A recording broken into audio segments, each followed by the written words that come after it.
Hi friends, అందరికీ good afternoon. అందరూ ఎలా ఉన్నారు? నేను కూడా చాలా చాలా బాగున్నాను. అలాగే మీరందరూ కూడా బాగున్నారని అయితే అనుకుంటున్నాను.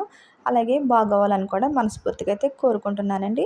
ఈరోజు వీడియో వచ్చేసి మేము తిరుమల వెళ్ళినప్పుడు వీడియోస్ ఇంకా చాలా ఉండిపోయాయండి.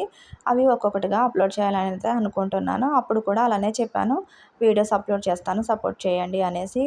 కానీ మధ్యలో కొంచెం వినాయక చవితి ఫెస్టివల్స్ రావడం వల్ల నాకు వీడియోస్కి వాయిస్ ఇవ్వడానికి, అలానే మీ వీడియోస్ చూడడానికి కూడా కుదరలేదండి. ఎవరికి కూడా సపోర్ట్ కూడా చేయలేకపోయాను. ఎవరు కూడా ఏమీ అనుకోవద్దు. అంతకుముందు నా వీడియోస్ చూసి ఎలా అయితే ఆదరించి సపోర్ట్ చేశారో ఇప్పుడు కూడా అలానే ఆదరిస్తారని అయితే అనుకుంటున్నాను. ఈరోజు వీడియో ఏంటంటే, అక్కడ తిరుమల కొండపైననే మేము 2 ప్లేసెస్కి అయితే వెళ్ళామండి. 2 ప్లేసెస్ అంటే ఇంకా వెళ్ళాము, కాకపోతే ఈ వీడియోలో మాత్రం 2 మాత్రమే యాడ్ చేస్తున్నాను. వెళ్ళే దారిలో అంత గ్రీనరీ చాలా బాగుంటుందండి. తిరుమల అనగానే మనకి చూడడానికి చాలా ఆహ్లాదకరంగా అనిపించేది ఏంటంటే అక్కడ చెట్లు మాత్రమే అనమాట.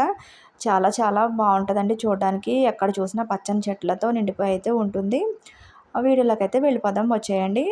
ఈ వీడియో వచ్చేసి శిలాతోరణం అండి. శిలాతోరణం ఒకటి, చక్ర తీర్థం ఒకటి, 2 అయితే యాడ్ చేశాను అనమాట. శిలాతోరణం అంటే ఏంటో కూడా మీకు ఇక్కడ వీడియోలో అయితే ఎక్స్ప్లెయిన్ చేస్తాను, వచ్చేయండి. అక్కడ అంతా కూడా చెట్లు అవి చాలా బాగున్నాయి అనేసి అవి కూడా మీకు అయితే చూపిస్తున్నాను అనమాట. చాలా గ్రీనరీ అండి, ఎక్కడ చూసినా చెట్లే ఉంటాయి అనమాట. పచ్చని చెట్లు మంచి మంచి కలర్ఫుల్గా చూడడానికి 2 కళ్ళు సరిపోవు, అంత బాగుంటుంది అనమాట తిరుమల. ఇదే అండి శిలాతోరణం అంటే, 2 కొండలు ఇలా కలిసినట్టుగా అయితే ఉంటుందన్నమాట. దీన్నే శిలాతోరణం అని పిలుస్తారండి. ఇక్కడ శిలాతోరణం దగ్గర ఫొటోస్ వీడియోస్ తీసుకోవడానికి ప్లేస్ కూడా చాలా బాగుందండి, అంత గ్రీనరీగా ఉంది కాబట్టి.